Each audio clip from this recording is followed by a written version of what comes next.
Tingnan natin ko pa gusto mag-paint. Binili ako sa TikTok. 62 pesos lang siya. So, ito siya. Ano siya? Paint by numbers.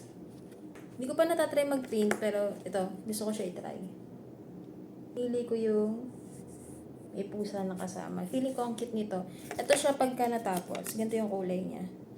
May kasama na siyang brush. Tapos, meron na siyang kasamang ganito. Ito yung number 7. So, mag-stop muna ako dyan.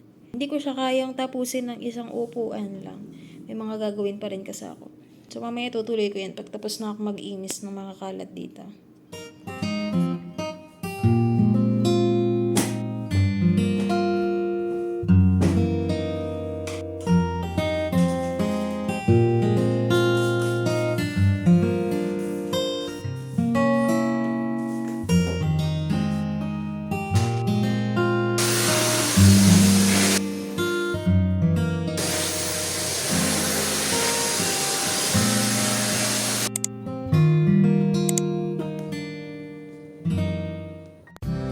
The next day.